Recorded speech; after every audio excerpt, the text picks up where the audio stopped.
bersyukur bagimu untuk anugerah dan kasih setia. Kami hanya mengangkat tangan menyerahkan semua beban persoalan hidup kami. Kami hanya satu percaya kepada Engkau bahwa Engkau bisa melakukan segala yang kami mintakan dan kami perlukan. Kami yakin Tuhan, hari ini kami yakin. Bukan hari ini saja, sepanjang umur hidup kami punya suatu keyakinan bahwa di tangan-Mu Tuhan, oleh kuasa-Mu Tuhan, Engkau sanggup mengadakan segala apa yang kami perlu. Tuhan, kami percaya dalam nama-Mu Tuhan Yesus. Tuhan, tambahkan iman kami. Hari ini Roh Kudus, supaya kami boleh belajar tentang kehidupan, belajar tentang pujian dan penyembahan, belajar ada kuasa dalam pujian penyembahan. Tuhan, kami percaya Engkau ada hadir pada hari ini untuk kami, supaya kami semua dilawat oleh Tuhan. Kami hari ini dapatkan lawatan daripada Tuhan, sukacita Tuhan melimpah-limpah. Karena ketika kami mengikut Engkau, jangan sampai sukacita itu hilang daripada kami. Karena kami percaya itu mujizat Tuhan. Mujizat dalam menghadapi kesulitan seperti hari-hari ini. Ada sukacita Tuhan, itu pasti mujizat Tuhan. Dan kami percaya mujizat-Mu terus berlanjut, bukan hanya sukacita, tapi kenyataan terjadi Tuhan. Kami percaya oleh kuasa bilur darah-Mu, oleh kuasa bilur darah-Mu, setan tidak tahan, setan keluar, setan pergi ketika kami menyebut oleh bilur kuasa darah-Mu Tuhan.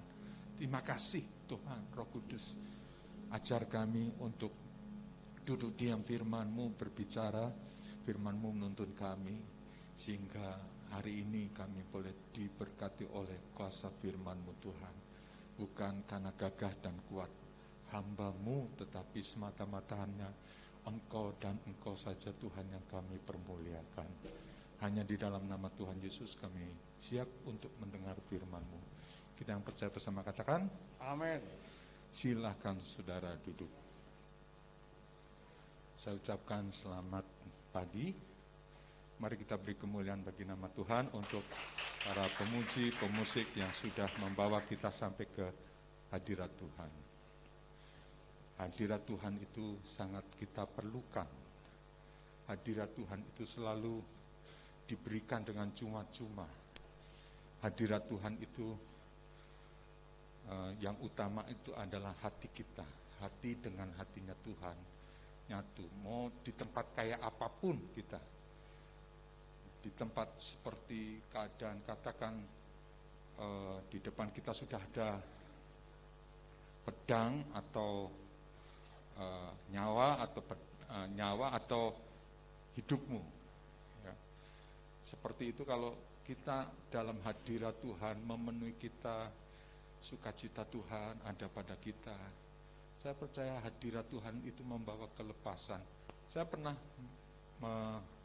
mengilustrasikan itu di YouTube tuh, ada orang ketika sudah dihadapkan dengan antara maut, pedang atau senjata, saat itulah orang itu menyembah Tuhan. Dan saat pujian penyembahan, hadirat Tuhan itu memenuhi setiap umat, memenuhi saat itu, sehingga katakan senjatanya itu tidak meletus. Dan luar biasa kuasa Tuhannya bekerja dan nama Tuhan dipermuliakan. Nah saudara, kita perlu untuk namanya satu hadirat Tuhan, kita menyembah dalam kuasa pujian dan penyembahan.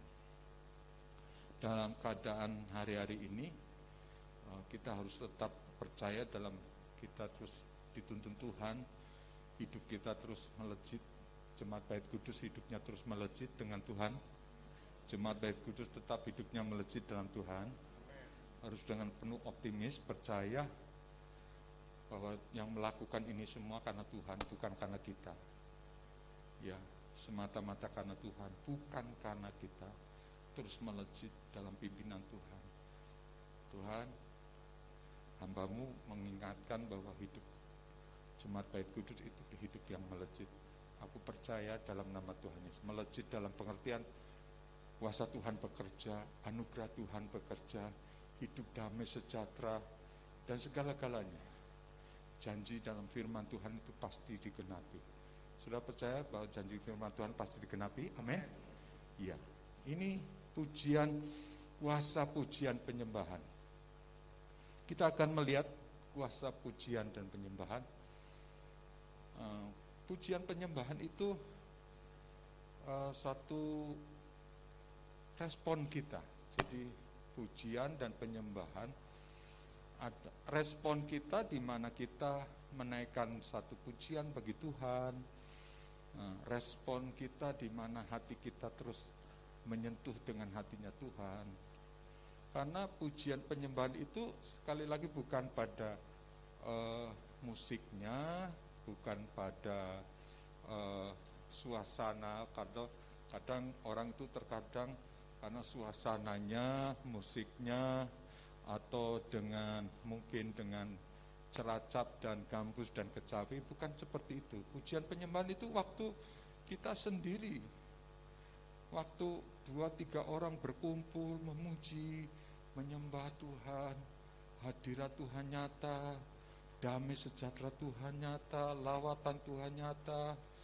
Disitulah penting, disitulah kuasa pujian penyembahan terjadi.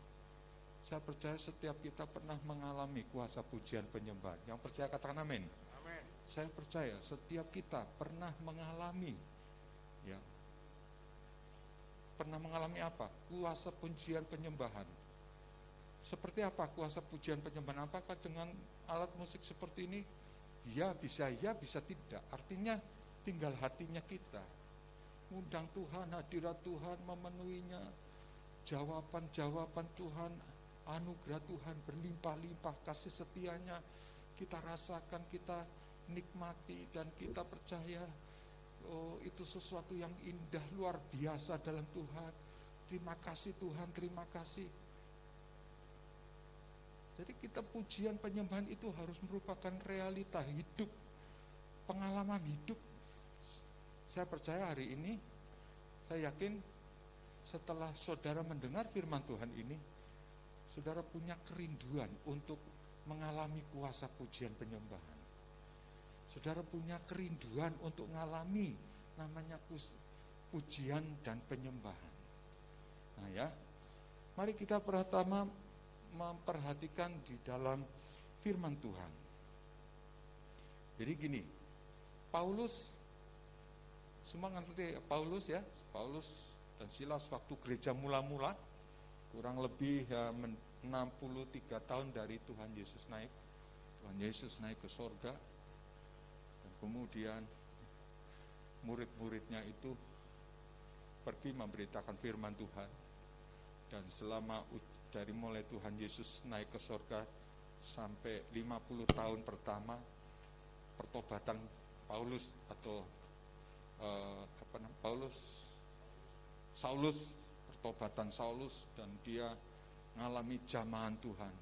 Lucu, dia berencana untuk pergi untuk menangkap murid-murid Tuhan, tetapi malah dia yang ditangkap. Nah, itu kalau Tuhan bekerja ya, Roh Kudus bekerja, dia ditangkap, dia akhirnya menimbulkan syak. Ini orang kan mau menangkap kita, tapi kenapa mau membela imannya? Coba diuji dulu, dicubi itu. Oh memang benar, si Saulus itu sudah bertobat, dan kemudian Paulus dia memberitakan firman, kuasa firman terjadi. Nah, kuasa firman terjadi. Nah, ini satu saat ketika Paulus dia memberitakan firman di Makedonia, dia memberitakan firman. Kemudian di Makedonia dia terus memberitakan kasih karunia Tuhan, memberikan kasih karunia Tuhan. Tapi aneh, setiap kali Paulus mau menyeberang atau mau kemana, selalu ada tuntunan Roh Kudus. Kamu jangan ke sana. Kamu di sini. Ini apa namanya? Ini waktu perlu untuk kamu menginjili. Jadi Paulus sendiri dalam memberitakan Injil bukan berdasar berangkat maju sana memberitakan Injil, enggak, tapi karena tuntunan Tuhan. Sekali lagi kita baca apa? Baca tuntunan Tuhan. Karena tuntunan Tuhan, dia memberitakan Injil, karena itulah Paulus tidak pernah merasa takut. Kalau orang dalam penuh tuntunan Tuhan, kuasa Tuhan, Roh Kudus bekerja, pasti hidupnya tidak pernah takut dengan keadaan apapun. Yang percaya katakan, yang percaya katakan, tidak takut menghadapi apapun. Nah, Paulus ketika dia mau menyeberang itu masuk ke Eropa, jadi Paulus itu dia memberitakan Injilnya antar sudah benua, ya, benua Eropa, benua Asia, dari Asia paling pinggir Asia Timur, dia menyeberang dan masuk ke sebuah kota pertama di Eropa, yaitu kota Filipi. Nah, di situ Tuhan juga yang memerintahkan untuk dia sampai ke Filipi. Ya, rupanya di Filipi itu ada maksud Tuhan. Nah, ya, di Filipi Paulus dia memberitakan firman Tuhan, ada maksud Tuhan. Supaya di Filipi itu dia memberitakan firman Tuhan kepada Lydia. Siapa yang nama baptisnya Lydia? Ada yang katakan? Lydia, ya. Ya, hari ini kita belajar tentang Lydia. Lydia diberitakan menerima firman Tuhan, dan karena menerima firman Tuhan, 5 saudaranya yang lain ikut dibaptis. Jadi Paulus itu masuk ke Filipi pasti ada rencana Tuhan. Untuk orang yang sekelas Paulus, dia memberitakan firman Tuhan, itu pun perlu minta tuntunan Tuhan. Dan percayalah, kalau hati kita damai dengan Tuhan, beres segala sesuatu, hidup kita dalam pimpinan Roh Kudus. Kalau ada sesuatu yang terjadi, percayalah bahwa itu bukan asal-asalan terjadi. Pasti itu ada tuntunan Tuhan. Pasti itu ada tuntunan Tuhan. Tuhan menuntun. Ya, jadi Paulus berjalan aja, ngikutin aja tuntunan Tuhan. Dan ketika dia berjalan dalam tuntunan Tuhan, di Filipi itulah, meskipun keadaannya, masa iya tuntunan Tuhan kok mengalami, nanti ini kita melihat di Filipi itu ada perempuan-perempuan yang jadi budak. Jadi perempuan dikaryakan oleh orang-orang tertentu, ya, sehingga perempuan ini bisa menyihir. Ada beberapa perempuan itu bisa menyihir. Dan rupanya ketika Paulus masuk ke daerah itu, perempuan-perempuan yang suka menyihir ini bertobat, sehingga dia kan dipunyai oleh anak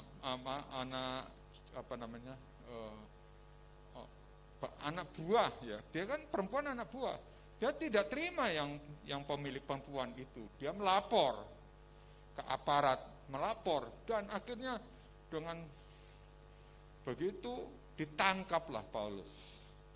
Ditangkap dan akhirnya dipenjarakanlah Paulus dan Silas. Kok aneh ya? Satu percaya bahwa itu tuntunan Tuhan, Roh Kudus bekerja. Satu sisi iya, tuntunan Tuhan.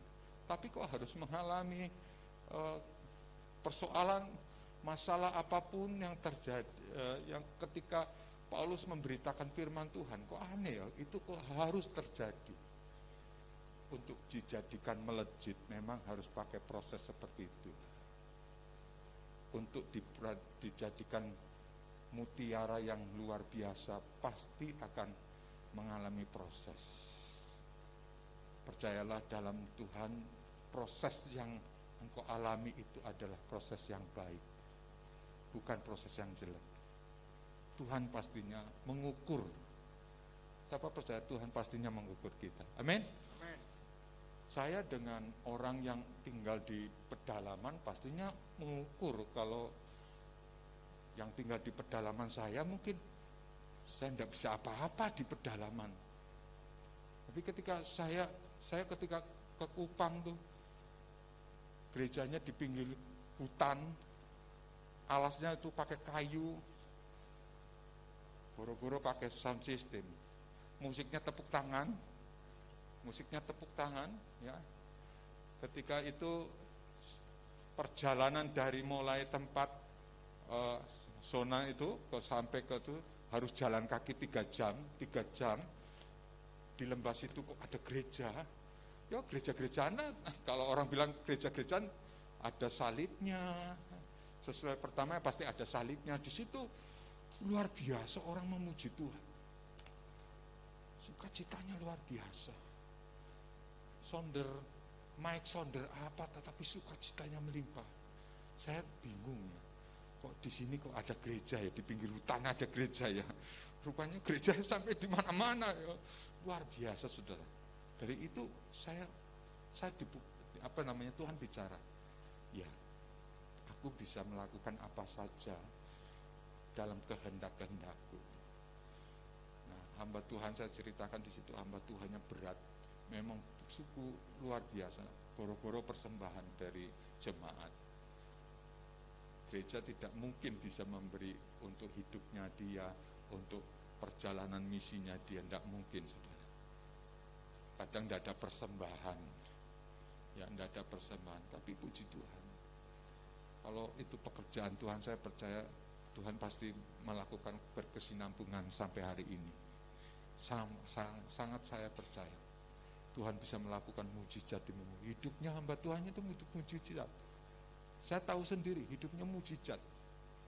Dia punya sapi, punya apa? Ya, kalau di NTT itu dikalang, jadi tidak bisa dari sapi ini sapi sini di sana. Pokoknya kalau sapi ke sana sudah berarti miliknya Tuhan yang lain. Ya. Hidupnya penuh mujizat, percaya sepenuhnya kepada Tuhan, janji-janji Tuhan. Luar biasa, saya pun belajar. Tuhan belum seberapanya nih dengan mereka. Tapi dengan keadaan-keadaan seperti itu Tuhan bekerja. Tuhan bekerja dengan ajaib. Ya, dari ini kita mulai belajar bahwa Tuhan itu sesuai porsinya kita. Sesuai porsinya saya. Sesuai porsinya saudara. Ya. Saya percaya Tuhan dalam memanage manusia itu tidaklah semua dikebiah uyah.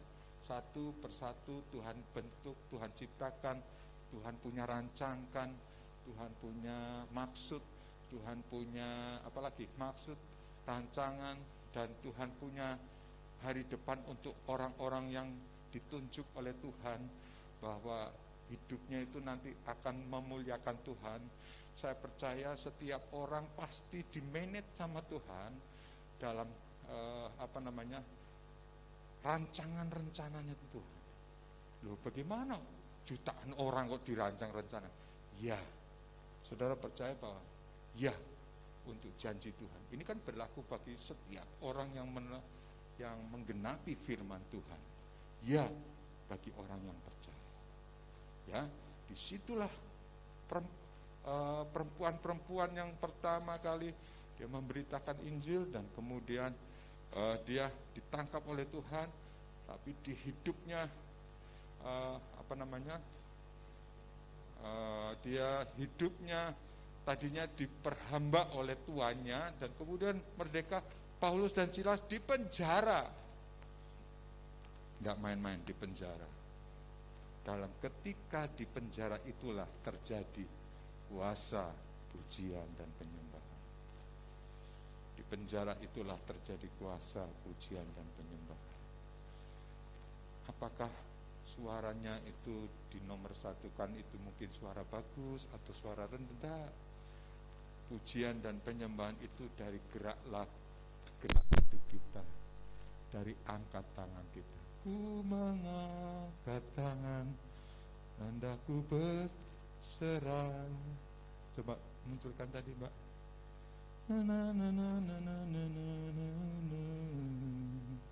Ya, Saya percaya ini sangat luar biasa lagu pujian ini. 1, 2, 3.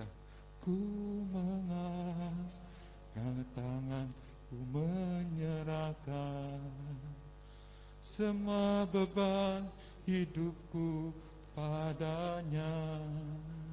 Ku angkat tangan, ku menyerahkan. Ku tahu pasti Dia buka jalan.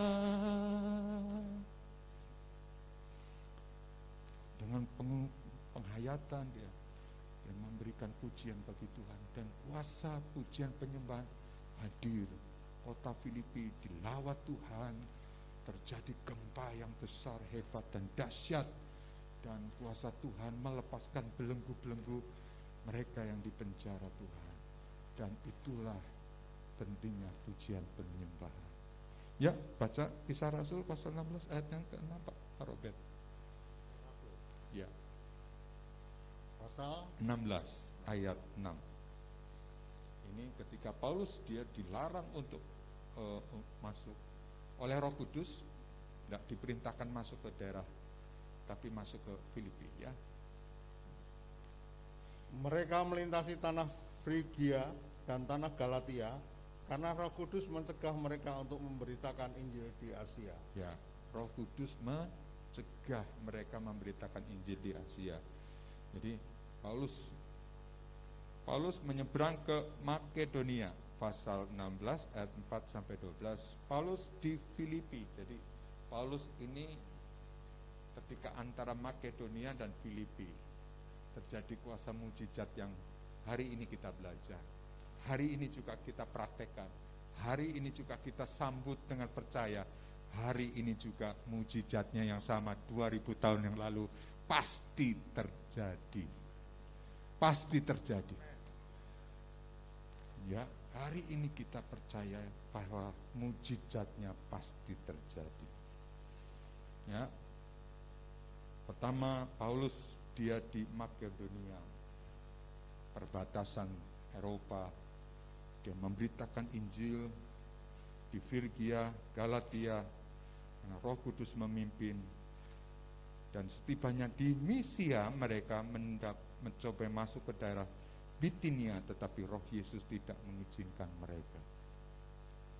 Selalu sandarannya dengan Roh Kudus, dengan Tuhan. Dan ketika itu Paulus memberitakan Injil, dan kuasa Tuhan bekerja melawat orang-orang yang diberitakan Injil Tuhan. Nah, saudaraku yang dikasih Tuhan, kalau kita lihat pujian dan kuasa penyembahan, pujian kuasa penyembahan itu kalau di dalam perspektifnya Alkitab kita dalam perjanjian baru, itu adalah suatu ungkapan. Jadi kalau kita percaya bahwa pujian penyembahan itu dalam ketika kita naikkan pujian, ketika hati kita menyentuh dengan Roh Kudus dan kita angkat tangan, mungkin angkat tangan kita sebagai pujian, mungkin kita hanya sebatas suara kita yang keluar atau badan kita.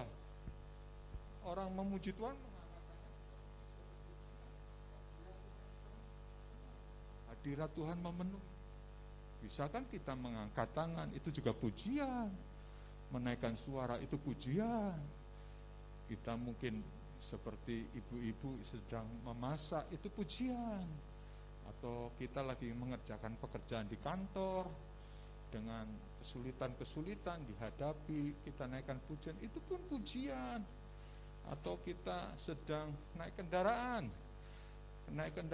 kita sedang menghadapi, karena kita tidak ngerti apa yang sedang terjadi atau apa yang akan terjadi. Kita percayanya pujian penyembahan, kuasa pujian penyembahan kita naikkan ketika kita naikkan kendaraan. Ada mungkin kita di depan, karena seorang pun tidak tahu, mungkin di depan ada jalan-jalan yang sulit. Mungkin di depan kita akan ketemu meneguhkan orang. Mungkin di depan kita akan menghadapi realita yang luar biasa yang mungkin kita tidak tahu. Naikkan saja pujian penyembahan, pakai tubuhmu, pakai pujian penyembahanmu pakai apa saja yang Roh Kudus pokoknya gerakan dalam hati kita. Karena itu dahsyat, saudara.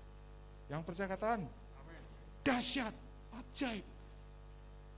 Jadi tidak terbatas dengan kita naikkan pujian-pujian bagi Tuhan. Ya, pujian daripada Tuhan. Kita baca terlebih dahulu Wahyu 4 ayat 1 sampai ayat yang ke-10, Pak. Kemudian daripada itu aku melihat sesungguhnya sebuah pintu terbuka di surga, dan suara yang dahulu yang telah kudengar berkata kepadaku, seperti bunyi sangkakala. Seperti bunyi sangkakala, katanya, naiklah kemari dan aku akan menunjukkan kepadamu apa yang harus terjadi sesudah ini. ya, Segera aku dikuasai oleh Roh, dan lihatlah sebuah tahta terdiri di sorga, dan di tahta itu duduk seorang, dan dia yang duduk di tahta itu nampaknya bagaikan permata yaspis dan permata sardis, dan suatu pelangi melingkungi tahta itu gilang-gemilang bagaikan zamrud rupanya. Dan sekeliling tahta itu ada 24 tahta, dan di tahta-tahta itu duduk 24 tua-tua yang memakai pakaian putih dan mahkota emas di kepala mereka. Dan dari tahta itu keluar kilat dan bunyi guruh yang menderu, dan 7 obor menyala-nyala di hadapan tahta itu. Itulah ketujuh roh Allah. Dan di hadapan tahta itu ada lautan kaca bagaikan kristal. Di tengah-tengah tahta itu dan di sekelilingnya ada 4 makhluk penuh dengan mata di sebelah muka dan di sebelah belakang.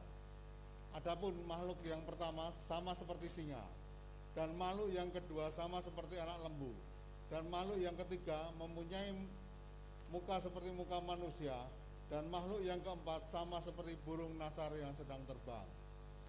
Dan keempat makhluk itu masing-masing bersayap 6, sekeliling dan di sebelah di dalamnya penuh dengan mata, dan dengan tidak berhentinya mereka berseru siang dan malam, Kudus, kudus, kuduslah Tuhan Allah yang maha kuasa, yang sudah ada dan yang akan datang. Dan setiap kali makhluk itu mempersembahkan pujian dan hormat, dan ucapan syukur kepada Dia yang duduk di atas tahta itu dan yang hidup sampai selama-lamanya. Maka tersungkurlah ke-24 tua-tua itu di hadapan Dia yang duduk di atas tahta itu, dan mereka menyembah Dia dan yang hidup sampai selama-lamanya, dan mereka melemparkan mahkotanya di hadapan tahta itu sambil berkata, ya, puji Tuhan. Ya, cukup. Ini keajaiban ketika kita punya perspektif yang sama dengan firman Tuhan. Jadi kita menyanyikan pujian bukan karena merasa ini pujian bagus, enggak. Jadi kita mengiman, percaya ketika saat pujian penyembahan itu kuasa Tuhan bekerja, ya, seperti di Silas ini, Paulus dan Silas itu kuasa bekerja karena dia mengimani di tahta hadirat Tuhan itu pujian dan penyembahan itu semerbak memenuhi tata sorga, dan di sorga itu ada banyak tahta-tahta, dan ada 24 tua-tua dan 4 daripada malaikat Tuhan yang bekerja dengan luar biasa ketika pujian dan penyembahan. Kalau imannya kita bisa sampai ke tahap seperti itu, makanya tidak mustahil akan terjadi seperti Silas dan Paulus. Kuasa mujizatnya pasti terjadi bagi umat Tuhan.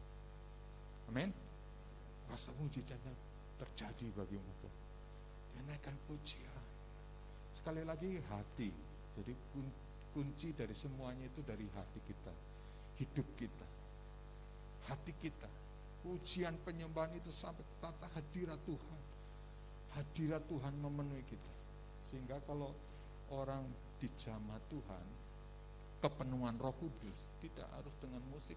Ya, musik bagus menghantarkan kita bisa masuk hadirat Tuhan.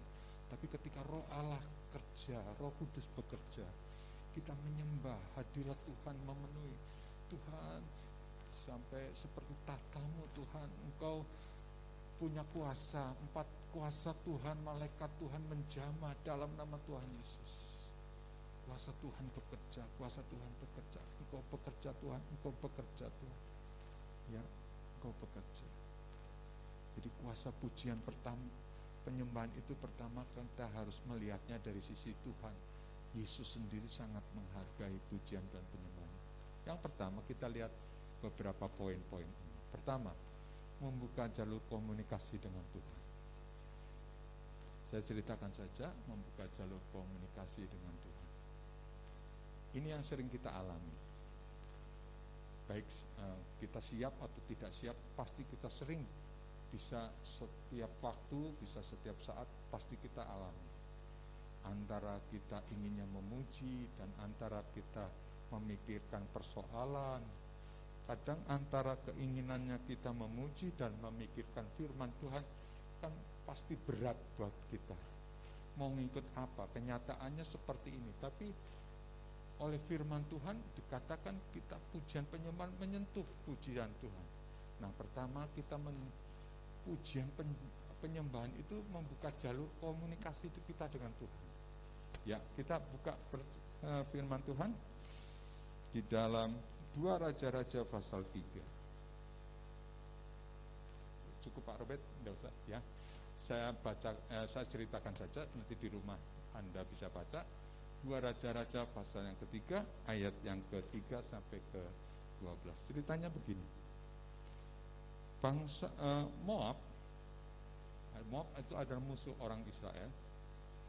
Ya. Yosafat itu sebagai raja yang pertama, pastinya hadirat Tuhan itu suka diundang oleh dia, Yosafat. Kemudian raja Israel itu bukan hanya Yosafat, tapi rajanya Yoram. Yoram itu satu raja Israel, tapi dia bukan menyembah pada Allah Yehova, tapi dia menyembah pada Baal. Dia menyembah kepada roh-roh leluhur. Dia memberikan tempat hatinya. Ya, Yoram, Yosafat, dan juga ada Edom. Ketika raja ini menghadapi Moab, jadi Moab lawan dari Yoram, Yosafat, Edom. Ketika menghadapi Moab ini lebih besar. Jadi kalau mungkin Indonesia lah, sementara Yosafat itu paling Pulau Jawa gitu. Begitu besarnya Moab ini. Besar, punya kekuatan yang kuat. Tidak mungkin bisa dikalahkan, tidak mungkin kita bisa mengalahkan. Nah, ketika itu ya kan seperti kita, ada persoalan, ada masalah, kita pinginnya memuji, pikirannya kita masuk, pujian penyembahan ini masuk atau enggak atau masuk sampai kehadirat Tuhan. Nah, mungkin seperti itu ketika menghadapi persoalan itu. Dan kemudian si Elisa itu rupanya mereka kekurangan air. Jadi Yoram, kemudian Yosafat dan Moab dengan Edom ini kekurangan air, perlu untuk persediaan air. Nah, ketika perlu untuk persediaan air, ini mintanya kepada siapa? Mintanya kepada siapa? Kemudian ada di sini kan kita ada seorang rabi. Minta saja kepada rabi Elisa untuk mengadakan mukjizat. Elisa kemudian hatinya mangkel karena melihat Yoram yang masih menyembah pada berhala, ya. Sementara lihat Yosafat, dia menyembah Tuhan. Tidak semua Israel menyembah kepada Allah Yehova, tapi menyembah juga kepada Baal. Ini Elisa itu hatinya, tidak kayaknya mau membantu, kayak saudara mau membantu orang ini seperti ini, contohnya. Kelihatannya kok tidak baik sama orang. Ya sudah, Elisa kemudian memanggil pemain kecapi, memainkan kecapi gitar, ya. Saudara baca 2 Raja-Raja pasal 3 ayat yang ke-15. 2 Raja-Raja pasal 3 ayat 15, Pak. Pasal 3 ayat 15. Iya. Jemputlah bagiku seorang pemetik kecapi. Maka sekarang jemputlah bagiku seorang pemetik kecapi. Pada waktu pemetik kecapi itu bermain kecapi, maka kekuasaan Tuhan meliputi dia. Iya. Mari kita baca supaya menimbulkan iman buat hati kita. 1, 2, 3. Maka sekarang jemputlah bagiku seorang pemetik kecapi. Pada waktu pemetik kecapi itu bermain kecapi, maka kekuasaan Tuhan meliputi dia. Amin. Amin. Jadi mengundang hadirat Tuhan dengan memainkan musik pujian. Jadi bukan berarti ini tanpa ini pun Tuhan bisa bekerja, tapi lewat ini pun Tuhan bekerja. Tuhan bekerja, lewat bekerja. Jadi mengundang hadirat Tuhan, intim dengan Tuhan. Tadinya Elisa sangat tidak mau memberkati, menolong bangsa Israel, tetapi karena melihat daripada Yosafat, imannya Yosafat, kemudian dia menolong orang bangsa Israel ya dengan mengundang pemain musik ya, pemain kecapi, hadirat Tuhan memenuhi, maka kekuatan Tuhan meliputi bangsa-bangsa Yosafat, Yoram dan juga Edom mengalahkan Moab.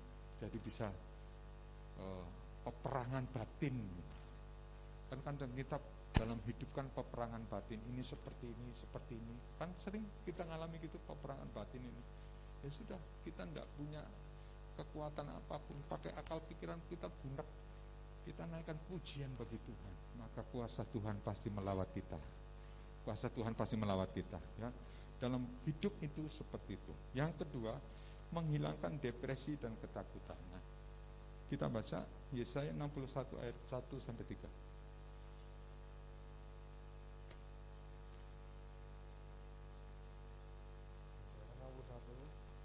Yesaya 61 ayat 1 sampai 3, begitu firman Tuhan. Roh Tuhan Allah ada padaku, oleh karena Tuhan telah mengurapi aku. Ia telah mengutus aku untuk menyampaikan kabar baik kepada orang-orang sengsara dan merawat orang-orang yang remuk hati, untuk memberitakan pembebasan kepada orang-orang tawanan dan kepada orang-orang yang terkurung kelepasan dari penjara, untuk memberitakan tahun rahmat Tuhan dan hari pembalasan Allah kita, untuk menghibur semua orang berkabung, untuk mengaruniakan kepada mereka perhiasan kepala ganti abu, minyak untuk pesta ganti kain kabung, nyanyian puji-pujian ganti semangat yang pudar, supaya orang-orang menyebut mereka pohon terbatin kebenaran, tanaman Tuhan untuk memperlihatkan keagungannya. Ayat 3 saja kita memperhatikan dengan sesama, untuk mengaruniakan kepada mereka perhiasan kepala ganti abu, minyak untuk pesta ganti kain kabung. Dalam terjemahan lain, kain kabung itu adalah garment of the praise, jadi jubah puji-pujian. Jadi di situ adalah jubah puji-pujian. Kain kabung menggantikan stres, menggantikan tekanan, menggantikan kehidupan yang penuh dengan ketidaktahuan bagaimana cara mengatasinya. Pakailah kita pujian penyembahan. Segala problem, kesulitan, masalah apapun, pakailah terus pujian penyembahan. Dalam ketika pujian penyembahan dinaikkan, kita mungkin sulit, ya masuklah kamar. Kita harus masuk kamar, tutup pintu, naikkan pujian penyembahan. Kalau kita mungkin tidak punya masuk ke kamar, kita beraktivitas apa saja, naikkan pujian penyembahan.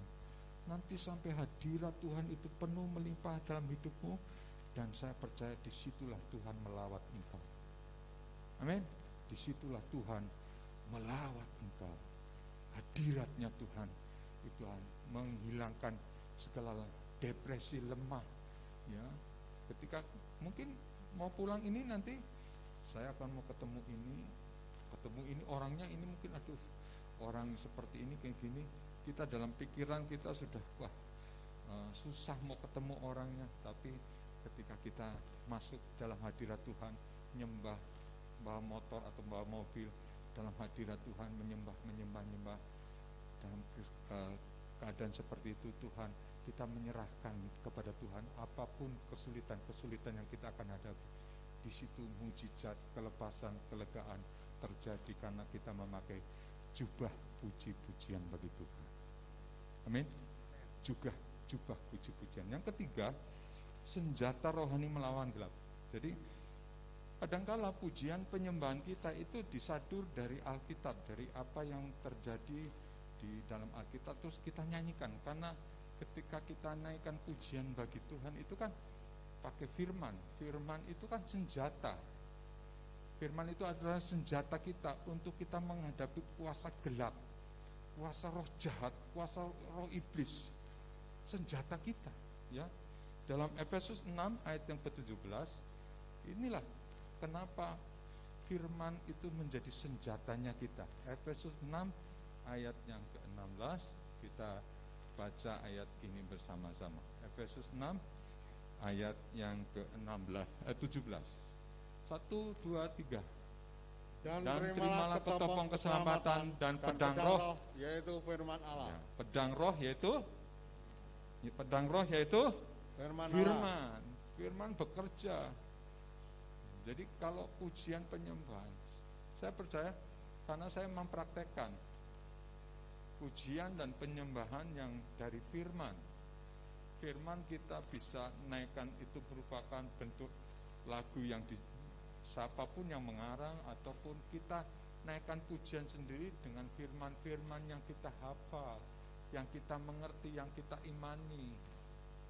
Bagi Tuhan tak ada yang mustahil, bagi Tuhan tak ada yang tak mungkin.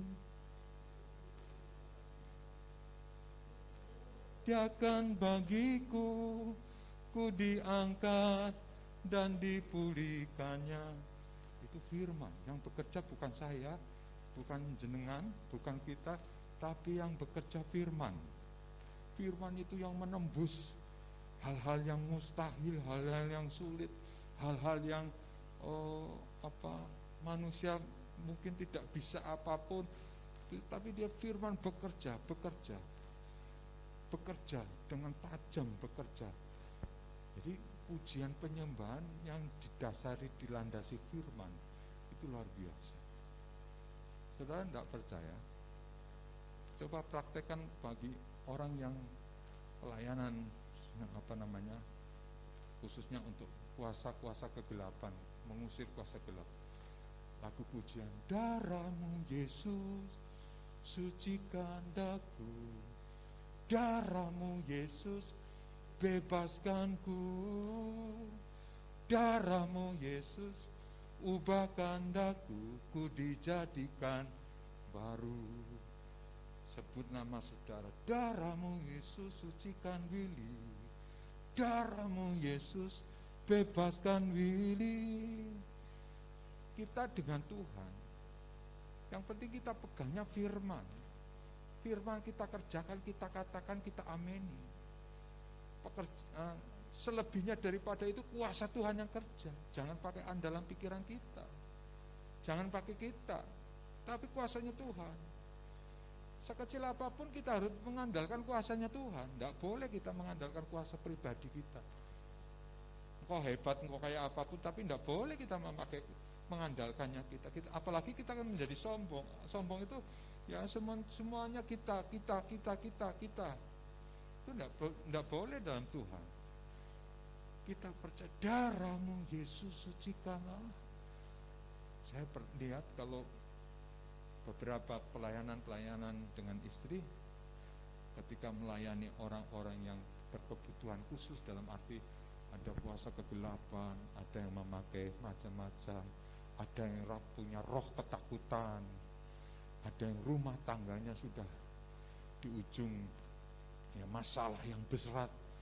Kita minta darahmu Yesus, kuasa kegelapan menyingkir, roh-roh kuasa kegelapan ini, damai sejahtera Tuhan kemudian memerintah hati dan hidupnya. Maka kemudian kepenuhan ilahi terjadi dan akhirnya lawatan Tuhan terjadi. Itu tidak bisa hanya sebatas kita menaikkan pujian, tapi ada kuasa pujian dari firman Tuhan. Yang keempat, kita percaya kuasa firman Tuhan membuka jalan untuk terjadinya mujizat. Ayo kita baca bersama-sama, 1, 2, 3. Membuka jalan untuk terjadinya mujizat. Siapa yang hari ini engkau datang dengan merindukan untuk supaya terjadi mujizat, angkat tangan. Amin. Saya ingin munculkan iman bagi saudara. Siapa yang hari ini Anda datang dan Anda membutuhkan pertolongan dari mujizat daripada Tuhan, angkat tangan, tutup mata, sembah Tuhan. Yesus, aku percaya Engkau bisa lakukan tanda-tanda heran ini. Mujizat Tuhan terjadi bagi umat. Kami percaya Tuhan, mujizat tidak dibatasi, mujizat juga tidak diukur. Mujizat itu juga bisa terjadi sewaktu-waktu. Kami yakin hari ini yang sama terjadi mujizat Tuhan. Mujizat Tuhan dalam nama Tuhan Yesus. Yang percaya semua katakan amin. Terjadi mujizat Tuhan. Paulus dengan Silas ketika dia menghadapi di Filipi itu, naikkan pujian penyembahan ketika mau ditangkap, dimasukkan penjara, dia tetap bukan pujian penyembahan, ya, tetapi dengan hidupnya dia, segalanya dia bagi Tuhan. Mujizat Tuhan terjadi, lawatan Tuhan terjadi. Di Paulus ini, kuasa Tuhan bekerja dengan luar biasa. Tanda-tanda mujizat itu apa? Hal-hal yang terjadi pastinya di luar kontrol dari kita, di luar daripada pikiran nalar kita. Jadi itu mujizat Tuhan bisa terjadi ketika kita menginginkan mujizatnya Tuhan itu terjadi bagi kehidupan kita. Hari ini saya ingin mengingatkan kepada jemaat Tuhan. Ada banyak contoh sebenarnya di dalam Alkitab menggambarkan kuasa mujizat. 1 Tawaret 20 itu Yosafat ketika menghadapi musuh-musuh yang berat, dia naikkan pujian dan penyembahan. Tapi mau saya tutup saja hari ini firman Tuhan pada pagi hari ini. Teruslah engkau memuji Tuhan. Teruslah kita memuji Tuhan. Dalam keadaan kondisi yang seperti apapun, teruslah kita memuji Tuhan. Yang percaya katakan, jangan kita lemah. Kalau kita lemah, kita loyo, kita tidak berdaya, itu iblis mau masuk. Iblis mau masuk, mau membuat macam-macam dalam pikiran kita. Teruslah kita memuji dan menyembah Tuhan. Kita pujian dan hadirat Tuhan.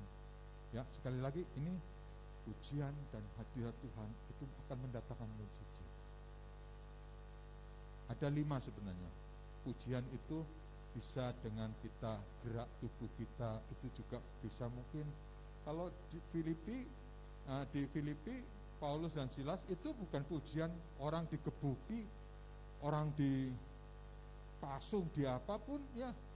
Mungkin pujiannya dia hanya hatinya dia, pujian penyembahan hati, pujian Roh Kudus, engkau bekerja, engkau baik dengan hati. Tubuhnya dia, Tuhan, aku bisa mengucap syukur, tubuhku bisa mengalami namanya aniaya seperti engkau mengalami. Kuncinya memang mujizat Tuhan itu terjadi karena ucapan syukur. Dalam kita saat kita menaikkan pujian itu harus penuh ucapan syukur daripada Tuhan. Jangan ada penggerutuan, ya. Jangan kita mulai menggerutu, ya. Pujian dan penyembahan penuh dengan musik. Kalau mungkin kita sudah bisa memainkan musik, terus kita mainkan musik. Saya itu enggak kesel-kesel, saya belajar musik terus. Baik pagi, siang, malam, dini hari, main musik, piano terus, baik belajar supaya saya imani, saya pintar main musik bukan untuk hidup, bukan untuk supaya manusia saya terlebih hebat, tapi semakin Tuhan dimuliakan, saya semakin rindu mainkan musik. Samping main musik itu latihan juga, tapi ketika punya kerinduan, Roh Kudus juga nambahkan buat saya. Terus ada sukacita Tuhan, ya, dengan perasaan kita, dengan seluruh hidup kita. Intinya kita tidak batasi kuasa pujian itu, kita bisa naikkan pakai dengan segala macam cara. Jadi baik ibu-ibu, baik anak kecil, baik orang dewasa, baik apapun bisa naikkan pujian bagi Tuhan. Ingat perspektifnya kita dalam hadirat Tuhan di sorga. Kita bayangkan di sorga ada 24 tua-tua, ada 4 makhluk ikut bersuka cita ketika memuji Tuhan. Dan kita ketika memuji Tuhan, kita mungkin semangat, kita letih lesu, kita merana, kita beban berat. Tadi memakai puji-pujian, jubah pujian digantikan oleh Tuhan. Dan saya percaya pujian itu dari firman yang dinaikkan, itu pedang roh, kerja Tuhan. Dan yang terakhir adalah kuasa pujian itu mendatangkan mujizat bagi kita, mujizat bagi jemaat GBK Kudus. Amin. Mujizat bagi Tuhan, kita semua. Nah, hari ini kesimpulannya kita baca bersama-sama. Kesimpulannya 2-3.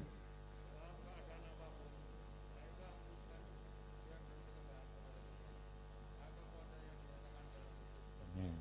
Garis bawahi, dalam keadaan apapun, kita senang, kita susah, kita menghadapi berbagai macam persoalan-persoalan. Seperti hari ini kita menghadapi berbagai macam persoalan-persoalan yang luar biasa, terlalu untuk diuraikan juga susah, ya.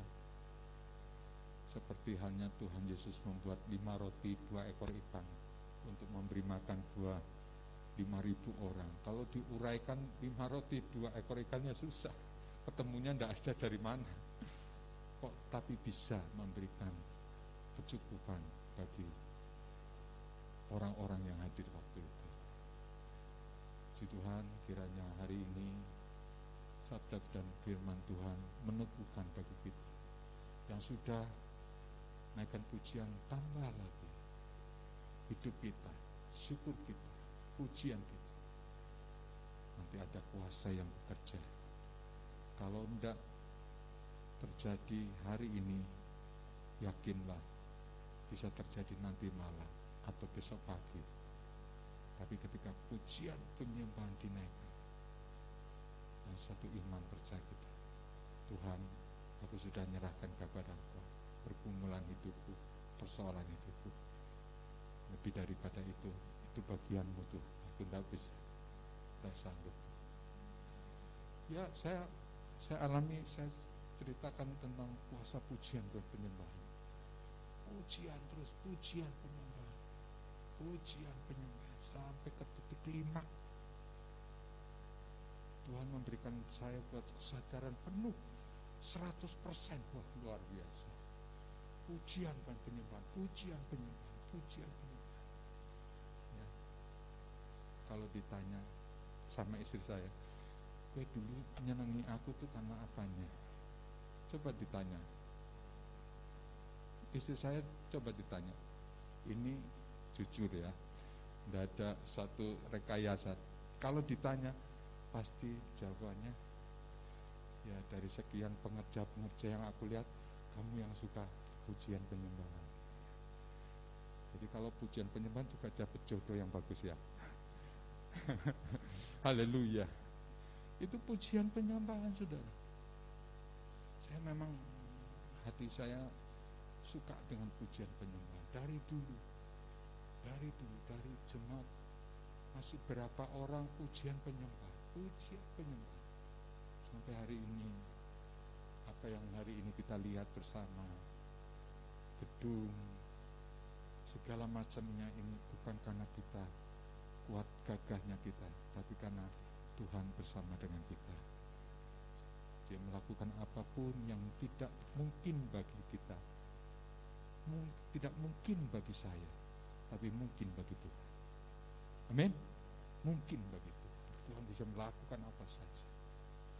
Ya, tinggal kitanya bagaimana kita mengamini, mengiyakan sesuatu yang pasti akan terjadi bagi kita.